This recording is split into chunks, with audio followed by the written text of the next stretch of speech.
Hi,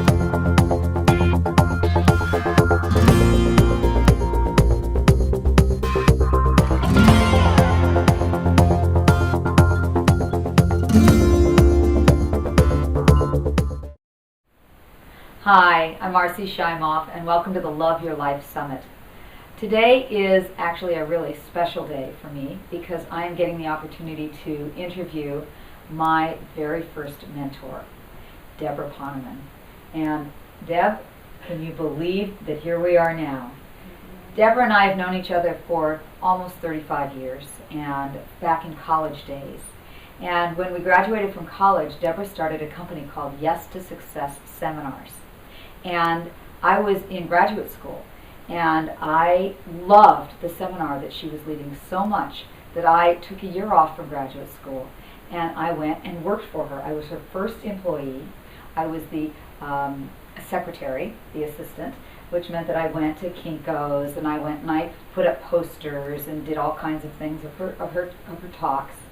And then a little bit into it, she decided to give me a promotion, and I was promoted to executive vice president.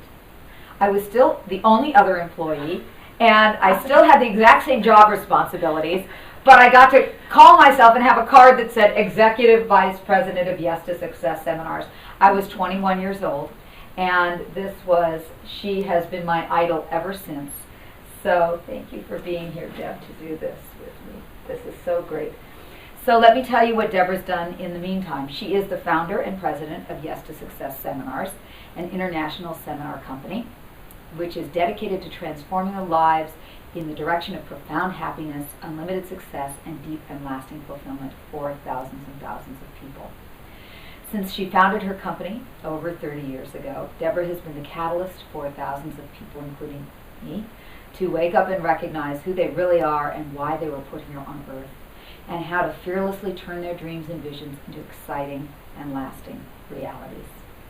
In addition to giving hundreds of keynote speeches to businesses, associations, and professional organizations, she's appeared on media around the world.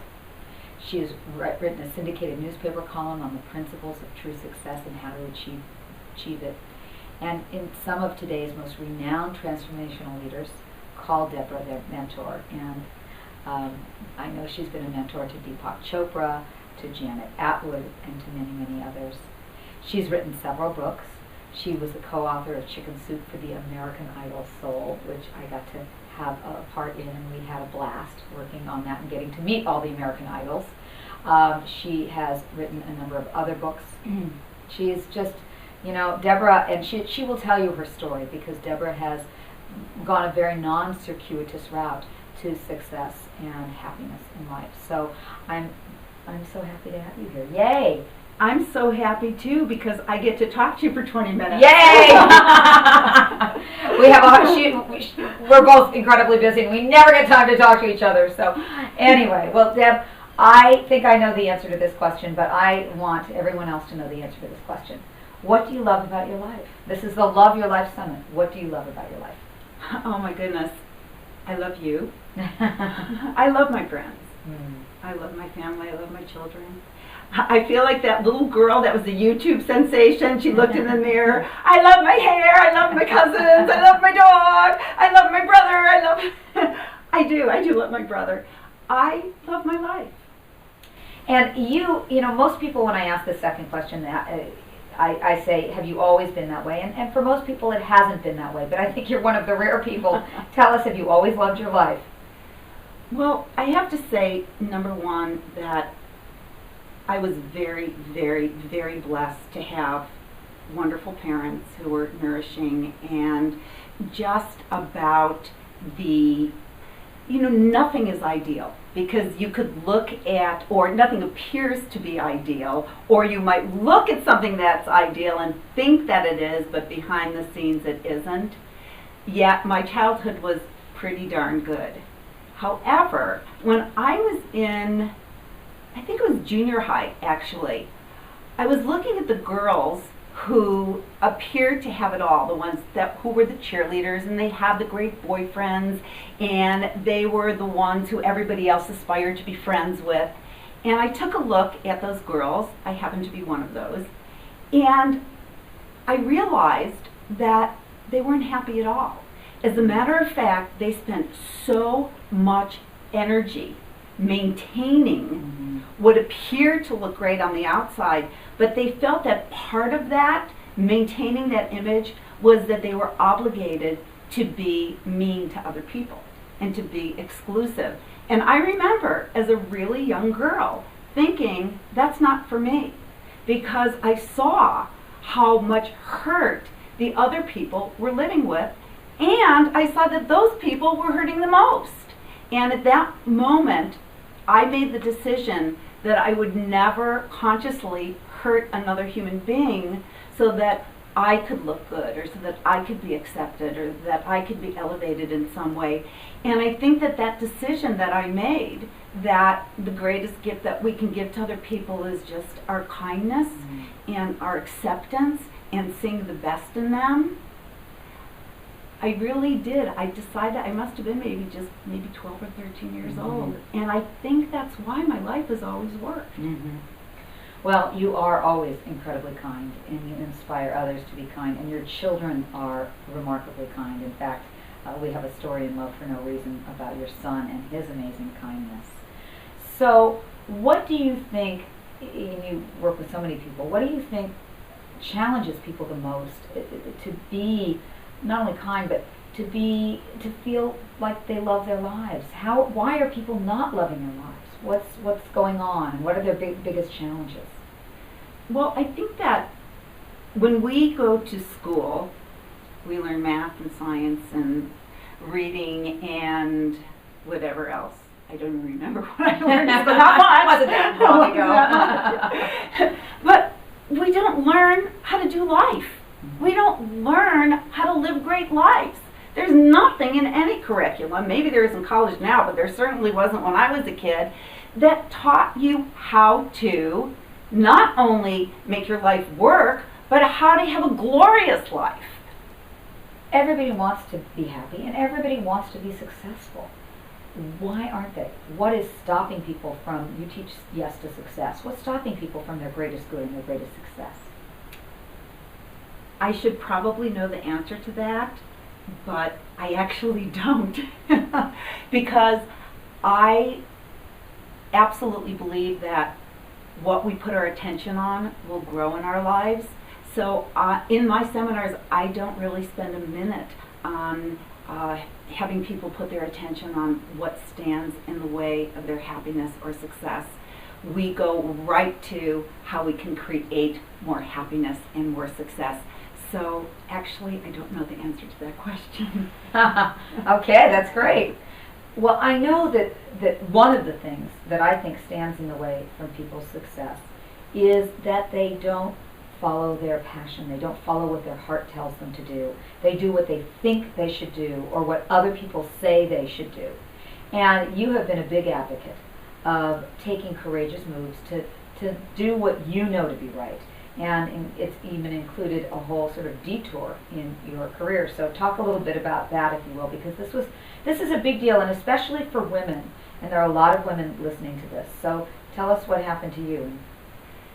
Well, to make a very long story short, what happened was that I did have the seminar company. I founded it in the early 80s, and it became bigger and bigger and more successful, and my seminar was being taught in every major U.S. city, well, most of the major U.S. cities in 7 countries internationally. And as Marci pointed out, I had many now illustrious transformational leaders and best-selling authors who were my students. I had my own TV show in the works.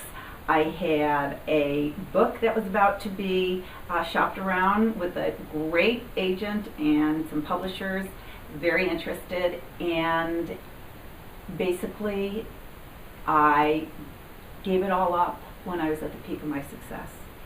And the reason why I gave it all up is that I realized I had a greater passion.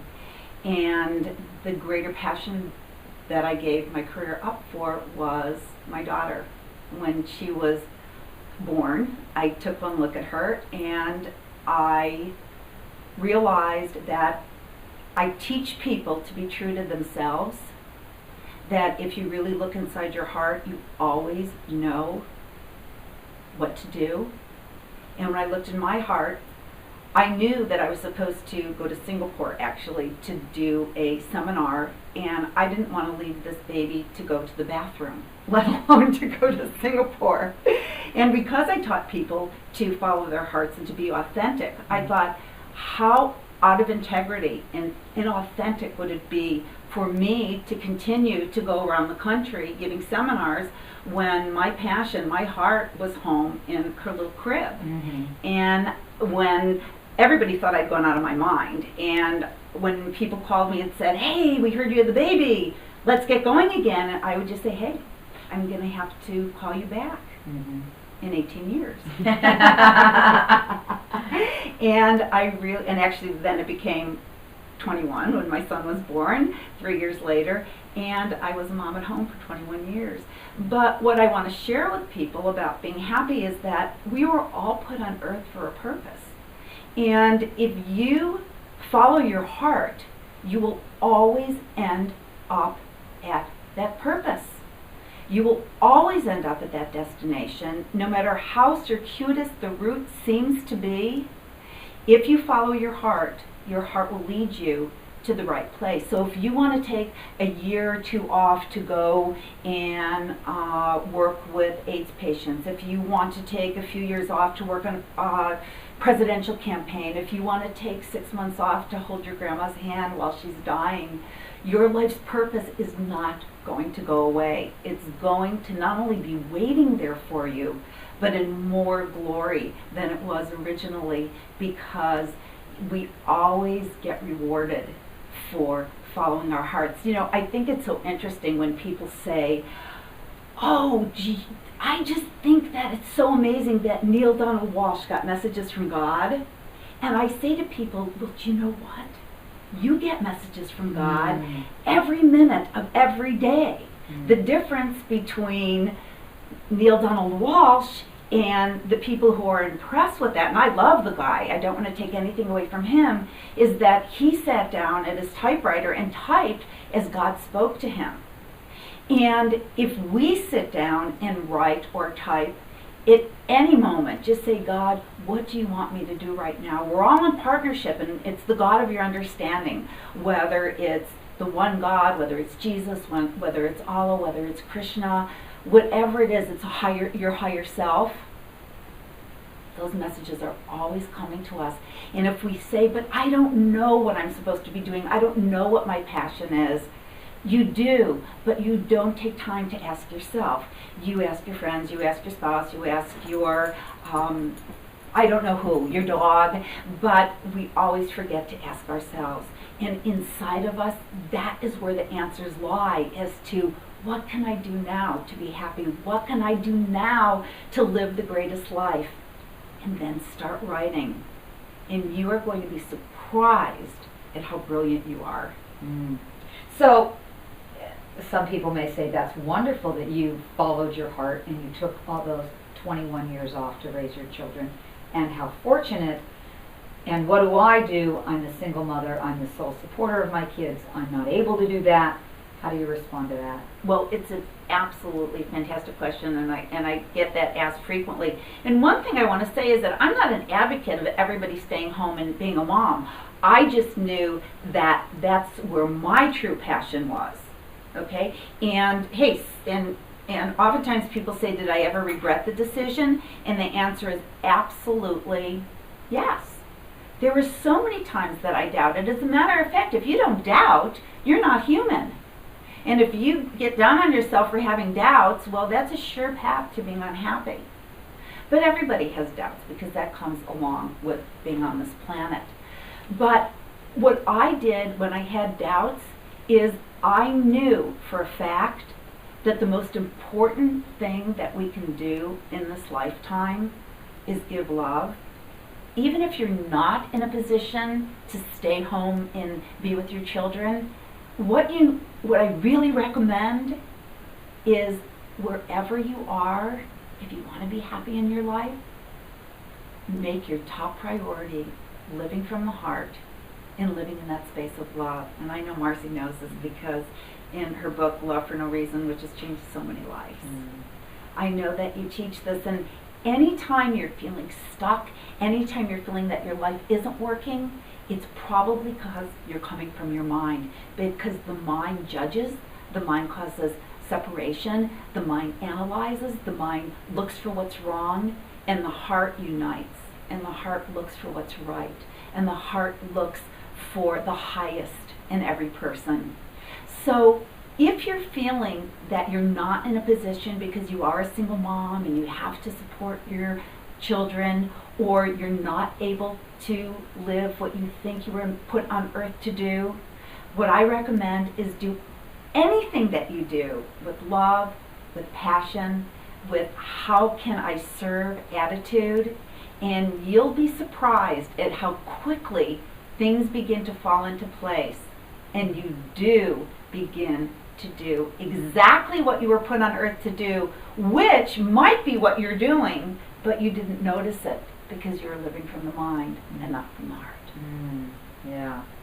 That little trip from the head to the heart is a big trip. It's a big trip. So, all right, let's get down to the nuts and bolts. You have many things that you teach in your seminars and in your programs.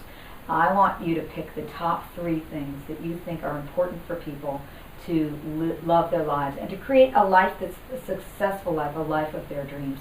And I'm really hoping that one of them is my favorite. I know your favorite. Can we start with that one? Okay. All right. For you, Good. All right. So one of the ways that people keep their own happiness away from themselves and their own success away from themselves is by being jealous or covetous of what another person has. Usually what people do, and I'm including myself, so I am not above this, believe me, but if I see somebody who has or if somebody has the car that you want, or the house that you want, or the man that you want, or the job that you want, usually where we go is, I can't believe it, that jerk, I knew them, I don't know why they got that job, what are they doing with that woman, doesn't that woman see that person, and that's the space that we go, and that is an absolute guarantee that you will never have the same. Because when you put out that energy, you know the law of attraction. Why is that person? It's negative. That's what you're going to get back in your life is that person's a jerk, that person is this and that. That is exactly what you're going to be attracting to yourself. But if you look at that person and you see that they have the woman that you want or the car that you want, you look at that car and you say, that's for me. And then what you do is from your heart to theirs, you send them love and gratitude that they have fulfilled their heart's desire or they have found their happiness. Because when you do that, then it will certainly open up the channel for your own to come in to your life. You know, that has stayed with me so much over the last 30 years because I think different people have tendencies towards different issues. And mine has always been a tendency towards jealousy.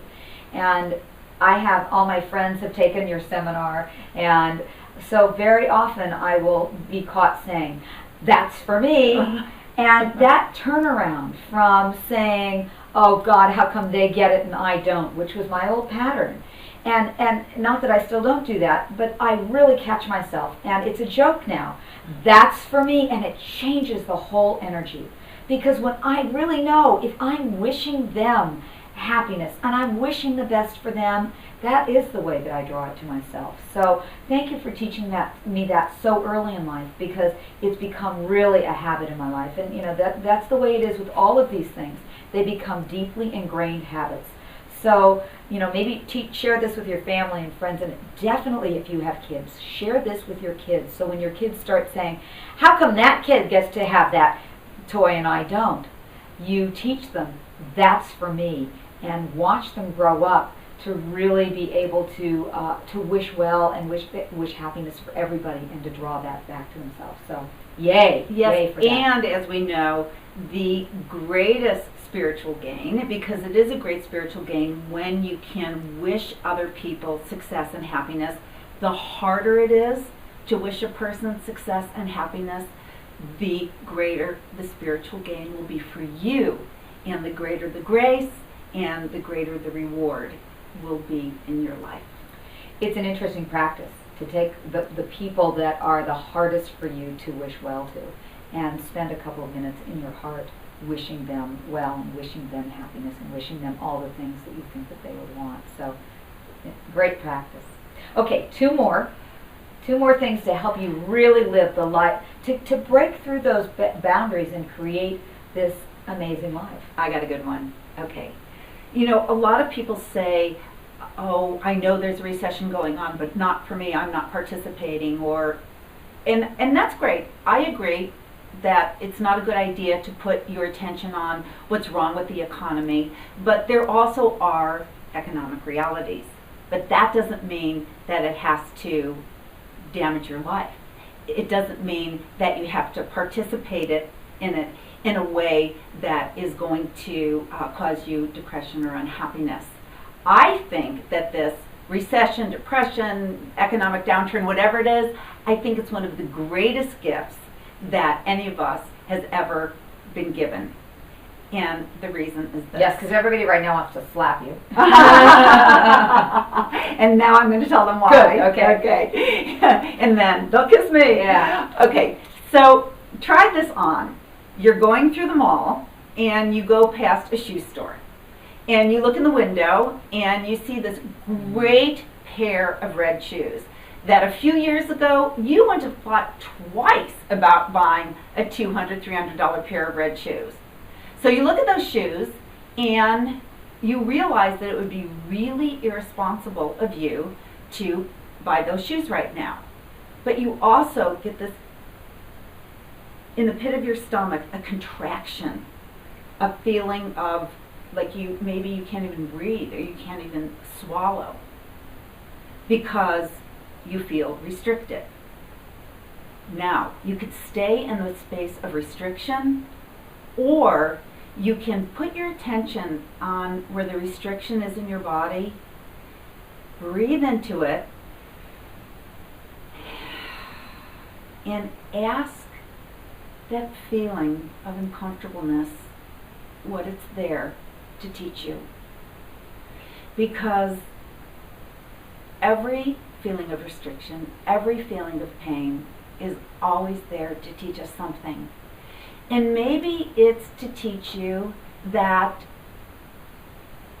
you should take that $300 and you would feel a lot happier if you gave it to a women's shelter or a family who can't afford any shoes for their children. Or maybe it's there to bring you back to a time when you were a child and you didn't have any shoes. Or maybe it's there to tell you that those shoes are never going to bring you happiness. And if you think they are, you can buy 1,000 pairs of red shoes and it ain't gonna happen. Maybe that feeling is there to tell you that you should go home and you should hug your partner or squeeze your doggy or go see your mama or your aunt who's in the old folks home who you haven't visited in months or years, and see how much more happiness that will bring you than those red shoes. Beautiful. Beautiful. I love that. So ask your discomfort what it's there to teach you. Love that. Okay. All right. And your third thing. What is it that you do in your life on a regular basis that you really feel makes a big difference for you? I'm glad that you asked it in that way because I was going to say something else, but I'm going to tell you what I do. One of my greatest teachers, Byron Katie, who has written many fabulous books, but basically the basis of her teaching is loving what is.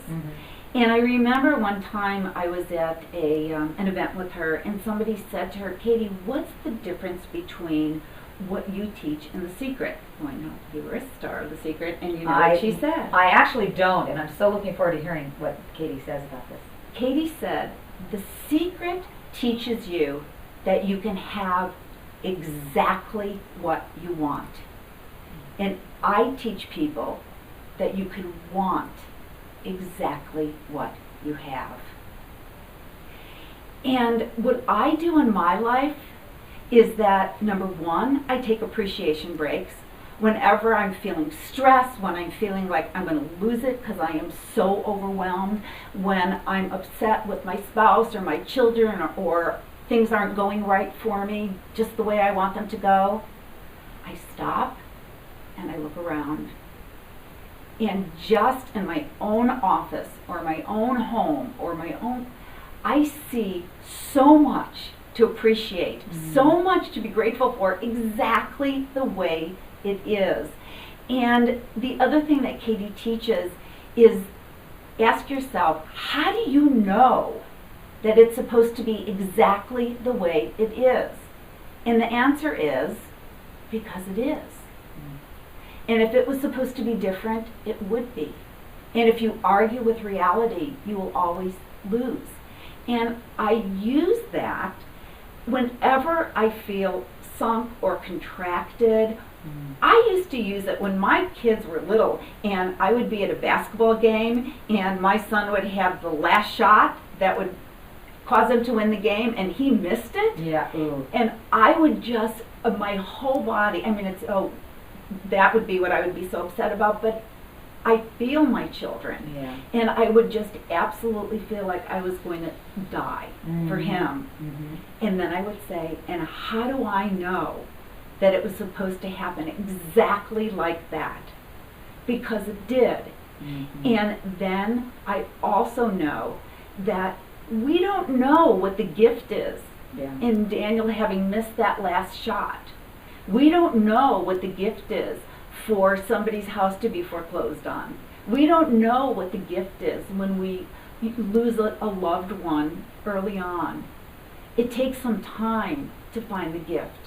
But at the moment, if we know that it is happening exactly the way it's supposed to, and there is a divine plan, and this isn't a random universe, for me, that's been the way that I've been able to live a life that I really love.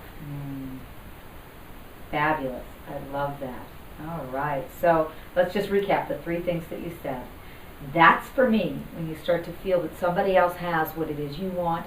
Instead, you shift over to being happy for them and saying, that's for me. That was number 1. Number 2, Feeling. you tell.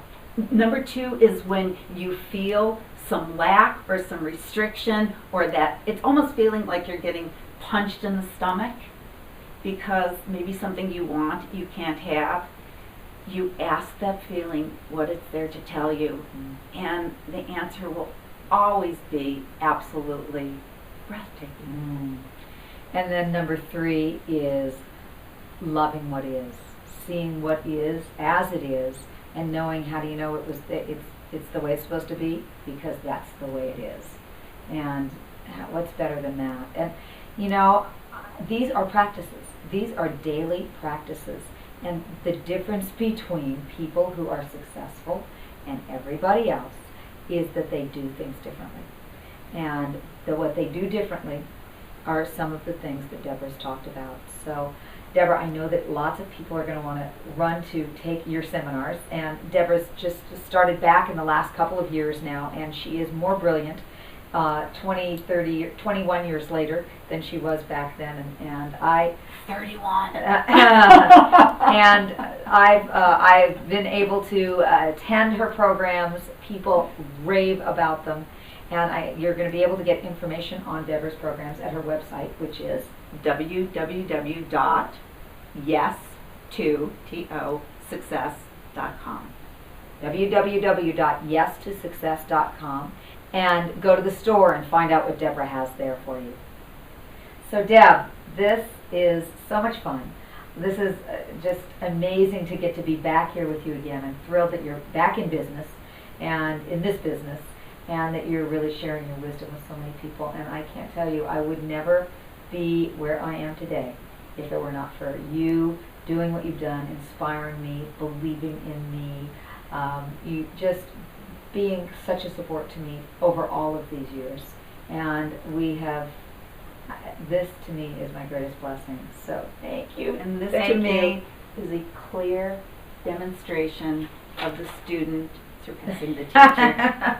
Never. That will never happen. But together we can do it. Really, we're great together. So thank you for joining us for another session with Love Your Life.